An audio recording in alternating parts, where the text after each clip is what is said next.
Have you ever imagined what happens when a man decides to challenge heaven itself? Not the heaven of clouds and angels, but the invisible heaven we all carry within.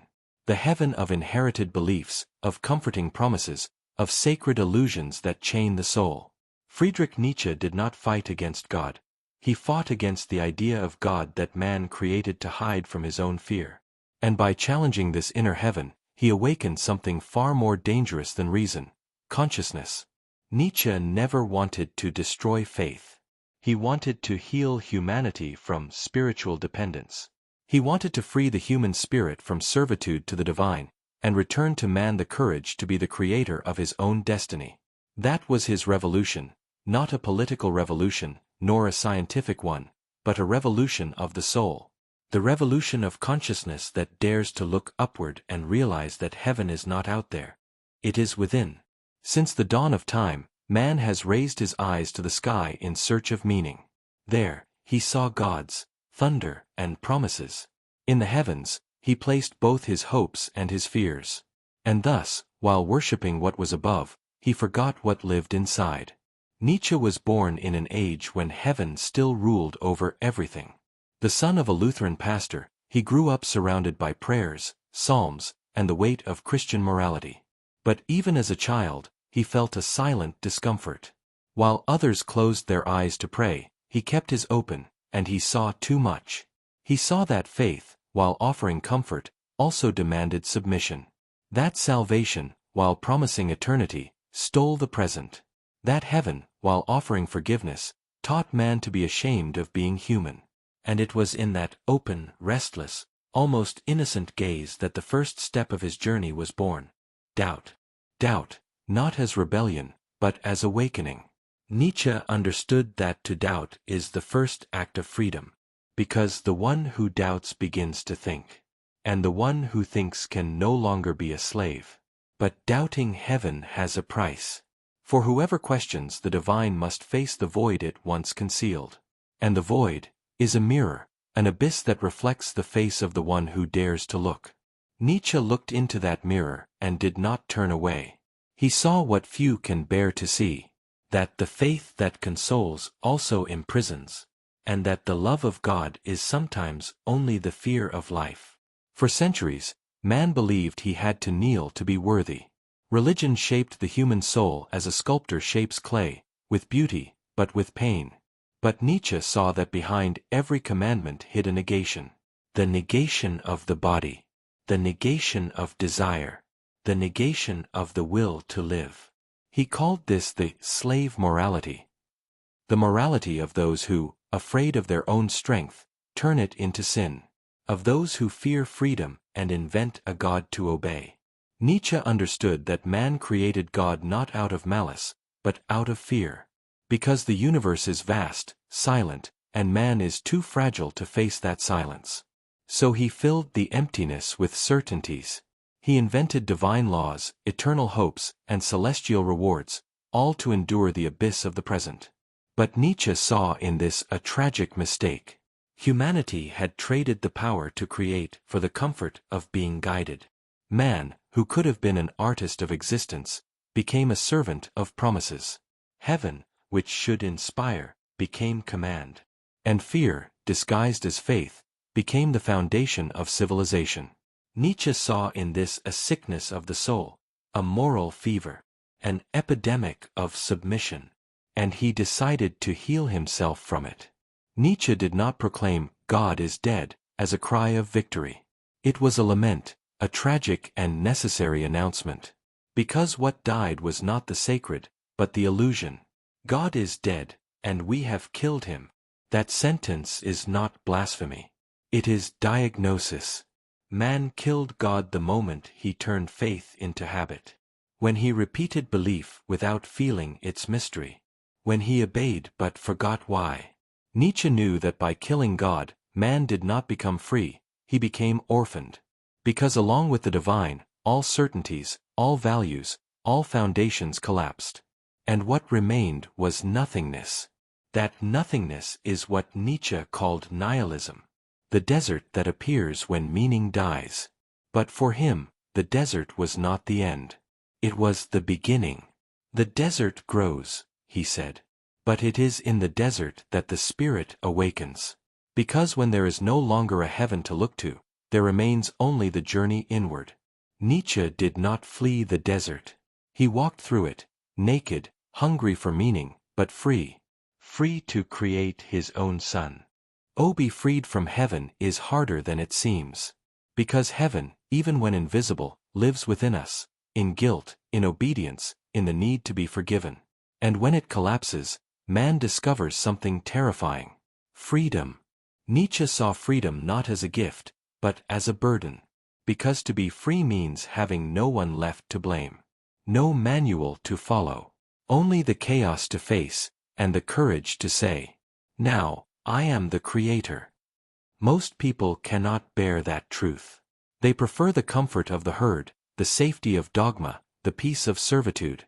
Nietzsche called this the herd spirit. The invisible force that makes men walk in line, believing that obedience is virtue. But he was not born to follow. He was born to ignite.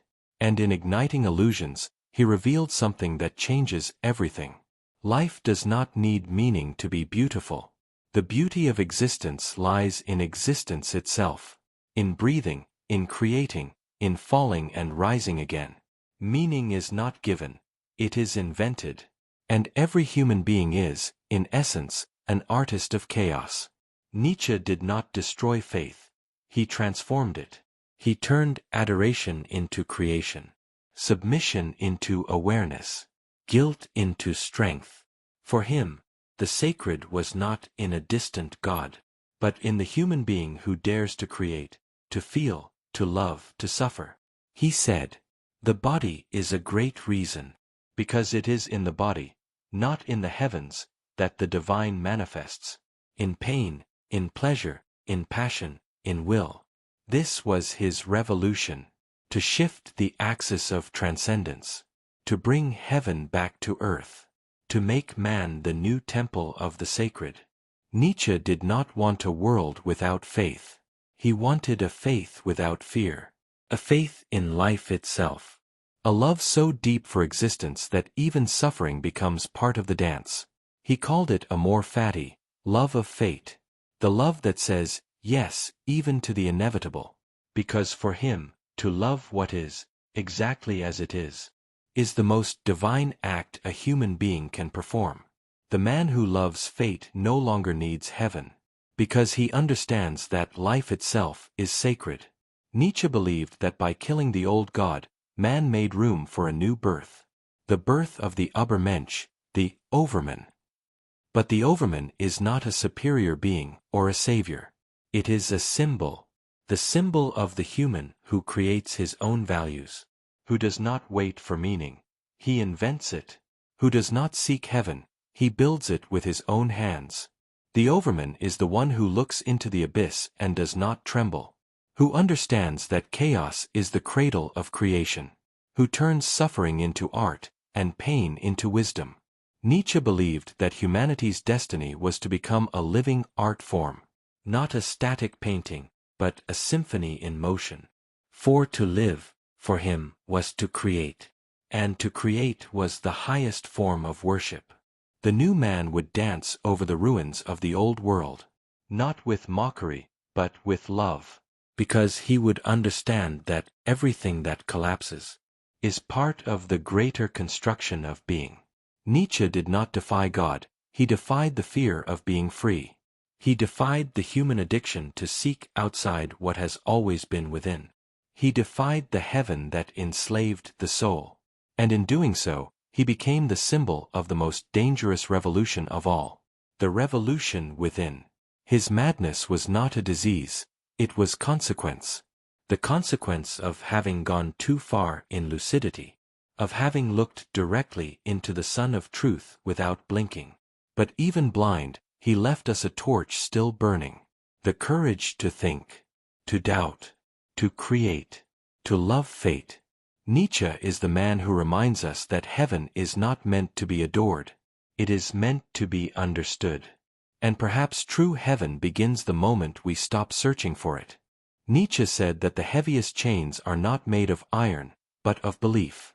In his hunger for safety, man built within himself an invisible heaven, made of dogmas, morals, and fear. A heaven where every doubt is a sin, every passion is guilt, and every freedom is punished. This inner heaven, more than any religion, became the true prison of the soul. For when man believes there is an authority above him, he stops hearing the voice that speaks within him. Nietzsche came to destroy this heaven, not the one of stars but the one of submission. He did not wish to take God away from man. He wanted to take man out of the shadow of God. Because the true awakening begins when we stop seeking salvation and begin to create meaning. The heaven Nietzsche defied was not in the sky, but inside the sleeping consciousness. And he lit the lightning that broke that darkness. Freedom, a word everyone desires but few can bear. To be free is to walk without crutches, without promises, without a pre-written destiny. And that is precisely where despair begins. Modern man seeks freedom, but when he finds it, he tries to give it back. Because freedom demands the courage to create one's own meaning. And there is no burden heavier than being the author of one's own existence. Nietzsche called this the highest of mountains. Those who climb it see the world unveiled, but also feel the cutting wind of the void. And yet, it is only there, on that lonely summit, that man discovers who he truly is. To be free is not to do what one wants. It is to want what one does. To turn life into creation, and chaos into dance. Nietzsche not only preached this, he lived it. And for that, freedom burned him, but also immortalized him. When Nietzsche announced that God is dead, the world trembled. But what he meant was not a cry of destruction, it was a call for rebirth. God died not in the heavens, but within us. He died every time we surrendered our power to the invisible. Every time we traded creation for obedience. Every time we chose fear over courage. Nietzsche knew that when the old God dies, the inner creator is born. Man ceases to be a servant and becomes an artist. Life ceases to be penitence and becomes a work of art. The death of God marks the beginning of the greatest human responsibility. To create values, to build meaning, to become the author of the sacred. Nietzsche did not kill God.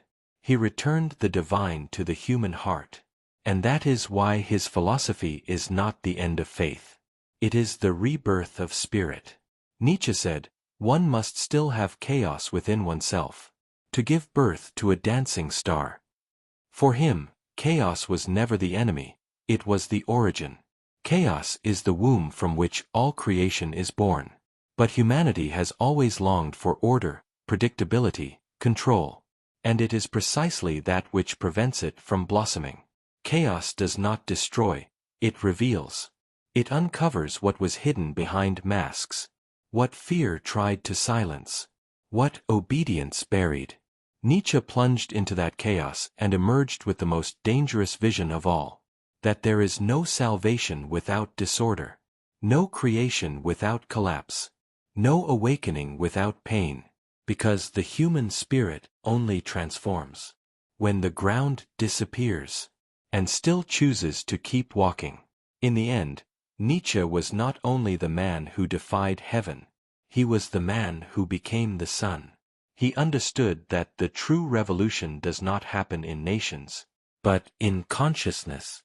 What he began was not a political movement, but a spiritual one.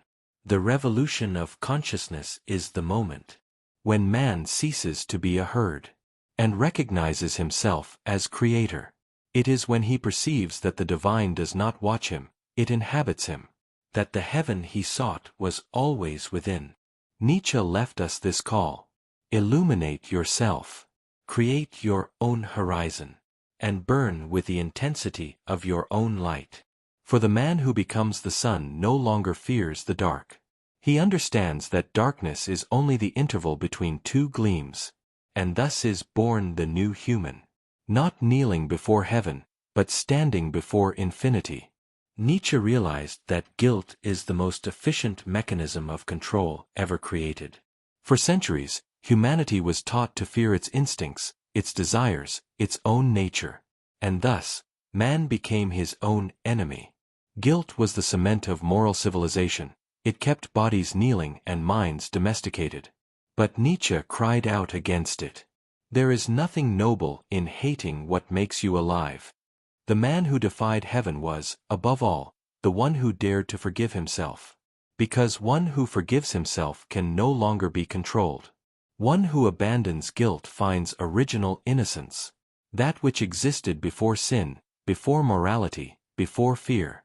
The free spirit, Nietzsche said, is the one who has crossed the desert of certainties. It is the being who has lost every truth, and yet does not despair. He laughs at the absurd, plays with destiny, dances with chaos. The free spirit is man after obedience, the soul after faith. It is the moment when thought becomes courage. Nietzsche did not want followers, but incendiaries of consciousness. To be a free spirit is to burn the bridges to the past, and still move forward, with fire as a guide and solitude as a temple. Every era has its gods, and every man his idols. Nietzsche was the hammer that broke them, not out of hatred, but out of love for living truth. Because for him, a truth that does not change is a lie disguised as eternity. Idols fall when consciousness awakens. And when the last one collapses, man realizes there is nothing left to worship, only to create. Nietzsche's philosophy is the art of destroying to liberate, of breaking to be reborn. For every awakening requires ruin. Nietzsche did not flee from chaos, he welcomed it as his master. While the world sought order and certainty, he dove into the unpredictable. He knew that chaos is the womb of creation, the fire of transformation. The man who defied heaven learned that the universe is not a perfect clock, but a dance of forces in eternal conflict.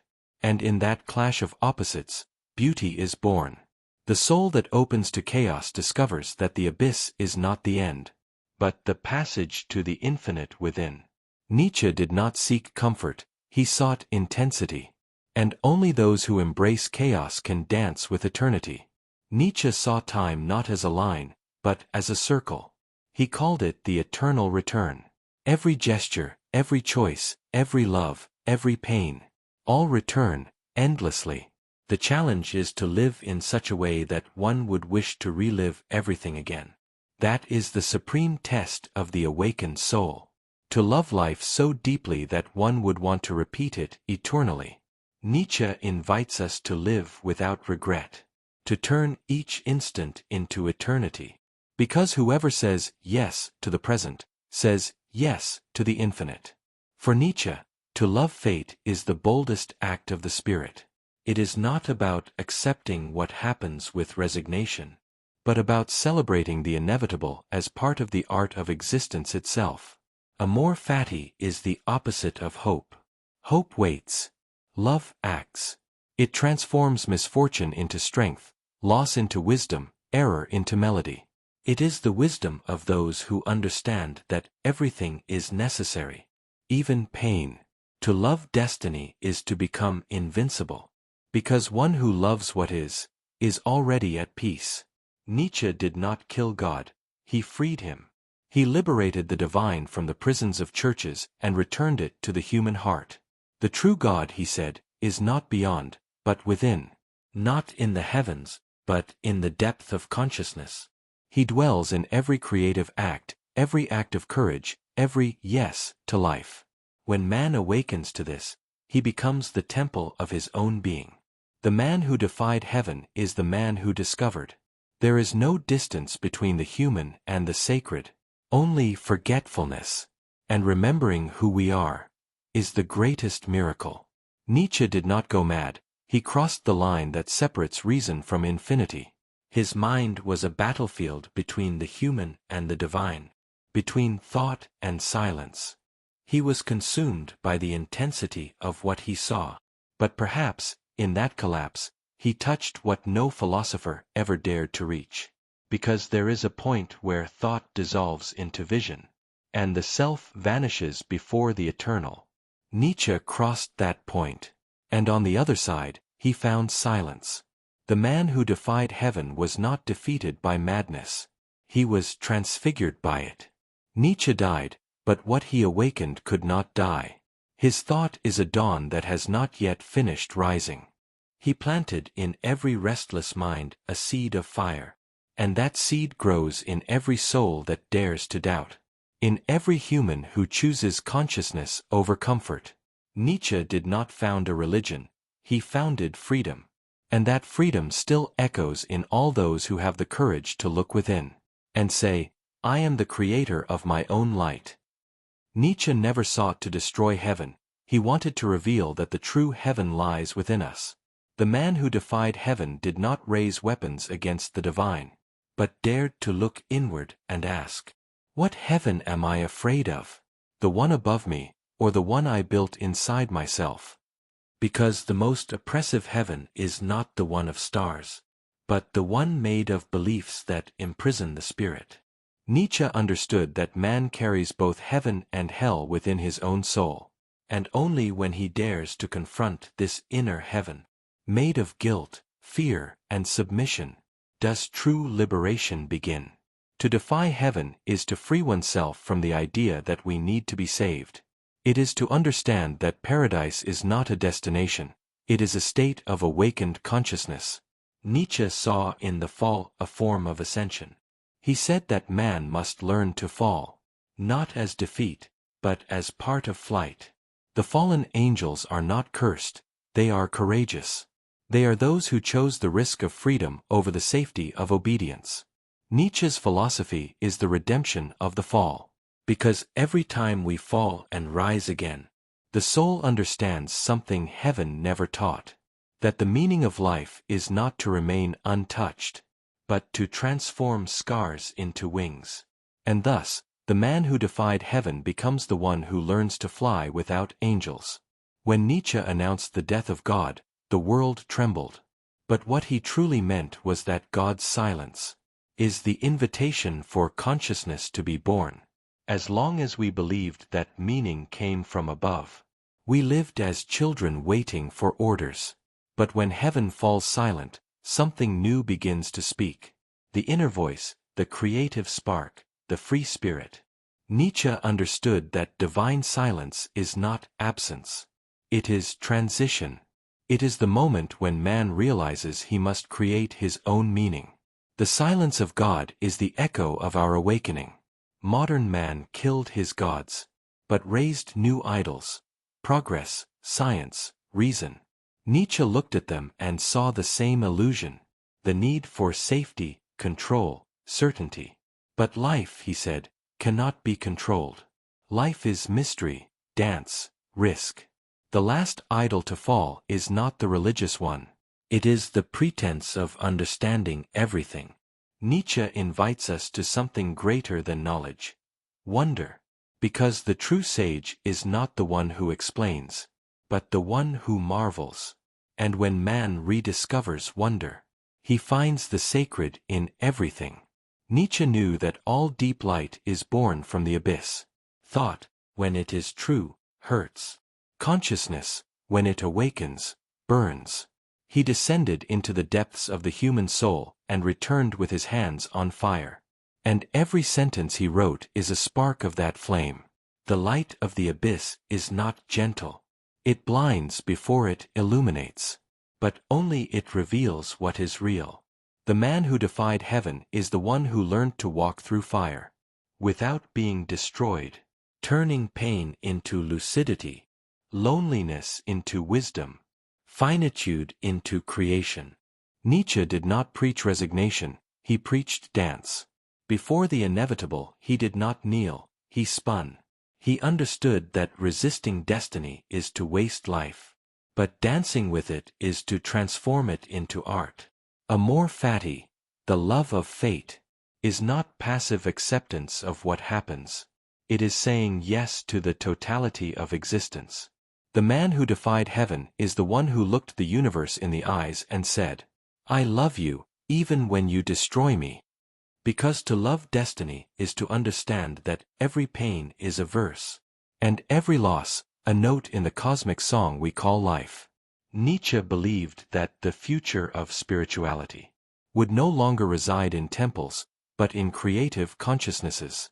The new sacred is the act of living with intensity, of transforming the ordinary into the extraordinary, of making existence itself a work of art.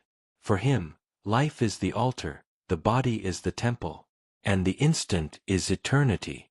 To be human is to be an artist, to sculpt oneself in time, to paint oneself in chaos, to reinvent oneself with every fall, and perhaps, in the end, the heaven we seek is only the reflection of a soul that has learned to create light within itself.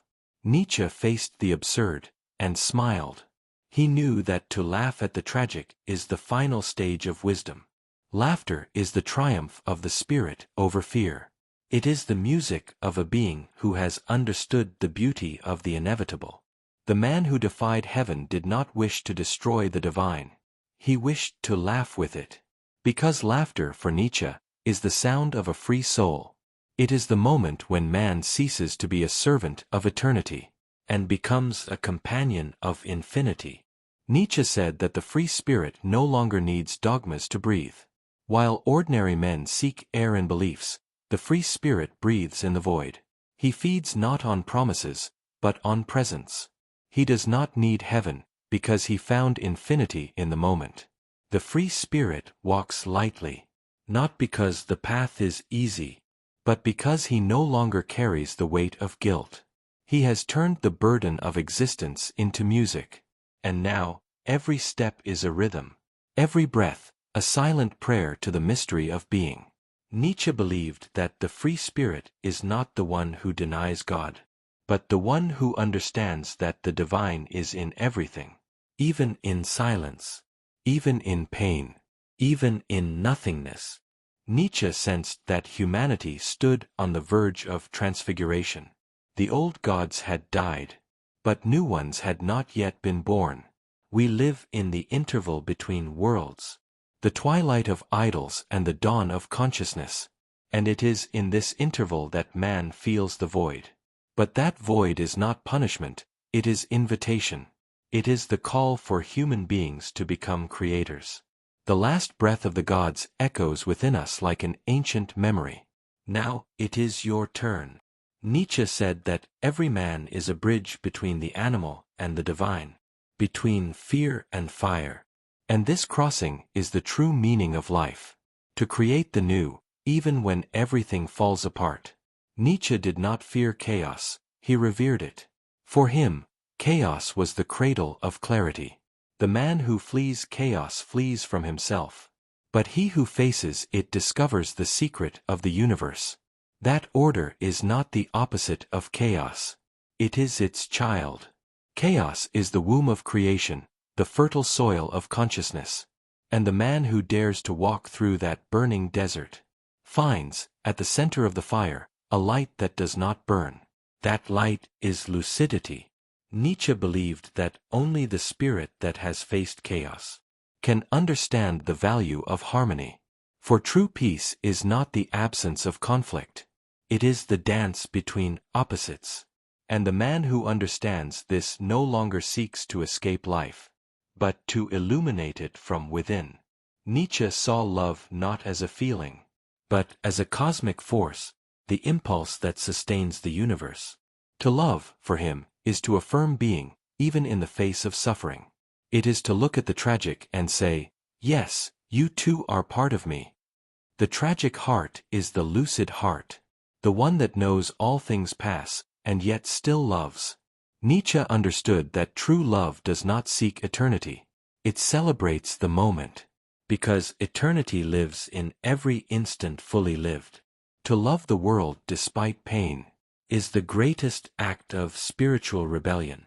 It is man defying heaven with a smile, crying out to the universe, I exist, and that is enough.